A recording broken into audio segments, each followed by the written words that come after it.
Hey guys, I was going to make this a short video which go into portrait mode, but you have to keep them under a minute long, and this was well over a minute, so sorry this video is in portrait versus the regular size video, but I think you'll still enjoy it. What you making now, Karen? One more time, I lost a cracker. What you making now, Karen? Lost another cracker. Try it one more time. What you making now, Karen? I am making homemade cheese crackers. Gluten-free, carb-free, really good. With good crunch. We're Dave and Karen from Walks on Wheels, and we sold our sticks and bricks to RV full-time now that we are retired. We travel with our heavy-duty truck Leroy, our two K&N motorcycles, our DRV Dixie, and our smart car Zippy. Don't forget to subscribe and click on that bell to be notified when we post a new video. First thing I did was I cut out parchment paper to put on my trays, and I set my oven for 350 degrees. Then I buy Swiss cheese, which is our favorite. We seem to find that this works the best. Separate it into 2 pieces. Put them on my cutting board. Then I'm going to take my pizza cutter and I'm going to cut them into 9 pieces each. Doesn't have to be perfect. You can use other cheese as well. You can kind of experiment with that. I'm not necessarily a Swiss cheese lover, but I like it for making our crackers. Put about a 1/4 inch to a 1/2 inch apart. Doesn't matter if they have holes in them. When I do buy them at the grocery store, I do try to find packs that don't have huge holes in the cheese slices. This one was a little deceiving because the first slice that you could see looked like it was almost totally hole free. And if they're really bad, like these two are, then just take those, pull it apart, and lay over a little piece of cheese over top of the hole. So being Swiss cheese, these are 80 calories per slice, and you've got 9 crackers from each one. So basically, they're a little less than 10 calories each. 20 to 25% less calories than regular potato chips. And 0 carbs, 0 sugar, and gluten-free. I'm going to do 2 pans at once. So I'm going to prep this one. By the time I get this all set up, my oven should be at 350. Now that I got those done, I want to add seasoning. One of our favorites is just to use the everything bagel seasoning. But it does have a tendency to want to burn the sesame seeds in it. So if you use this, you want to cook them about halfway through and then sprinkle it on. But we found something we like even better, and it's actually the seasoning that we use on brisket when we smoke them. And I make up my own container of it, and all it is equal parts salt, pepper, and garlic powder. One of the tricks in putting your seasoning on is hold your shaker way up high. Otherwise you might find that you get too much on here and it'd be a little too salty. So it'll look like that. I will tell you this, when you use bagel seasoning, you know how they have all these seeds and they're pretty big pieces in there?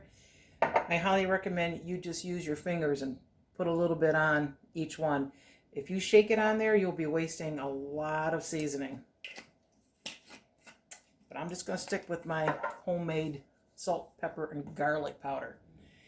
Going to put them in the oven, and I'm going to set the timer for 8 minutes to come back and check them. In the meantime, while that's baking, I'm going to cut up more cheese.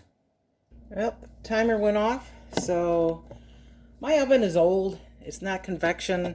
So sometimes I have to spin things around or swap trays, but let's take a look and see where we're at 8 minutes. So this is what they're looking like about halfway through. I don't think I need to spin it. See, now this one isn't cooked quite as well, but that's okay. I can just give it a couple extra minutes. I might spin this one. And I'm going to set it for another 8 minutes. Time's up. So when you take these out of the oven, you want to kind of touch them, and they should feel a little crunchy. If they're still soft and your fingernail can go into them, you got to go a little bit longer. My other pan, which is a little lower, still needs a little bit more time. Everybody's oven is different, so you have to keep an eye on them. But this, usually it's between 15 and 16 minutes. Then, take them off the parchment paper, and I've got a tray here with paper towel. It's up to you whether or not you want to use the paper towel, but sometimes there's a little bit of grease that comes out of the cheese, oil, and it can help suck some of that up.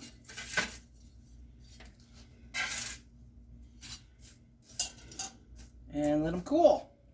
I'm going to reuse the parchment paper I have on here for my next batch. After about 3 batches, I'll actually turn my parchment paper upside down and continue to use it. Another thing you can do is just take a paper towel and wipe the grease off your parchment paper just to help alleviate some of that extra grease that'll show up when it comes out of the oven. The next step then is let them cool, and once they've cooled, you can put them in a baggie. Keep in mind you can try other cheeses. We also like cheddar, pepper jack, and smoked Gouda.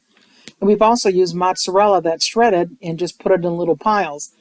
And when it comes to seasonings, you can use taco seasoning, chili powder, garlic powder, Greek seasoning. Just try anything that sounds good to you. Just letting you know that the Swiss with the salt, pepper, and garlic seasoning was the one that we liked the best. Dave, give it a try. Mama's own. Man, they're good. Tastes a lot like potato chips, don't they? They eat like potato chips, but they taste like a cheesy cracker. Yeah, there you go. Mm-hmm.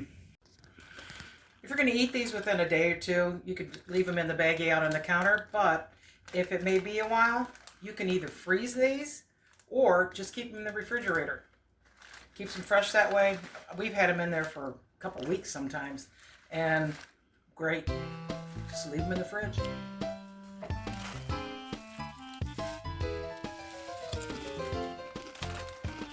Those are good. I'll video you eating one. I think I just did. They're really good when they're warm. Nice crunch. Ah, juice, Dave. Those are good. Thanks for watching. If you liked the video, please give us a thumbs up. We'd love to hear from you in the comments below, even if it's just to say hi. Don't forget to subscribe.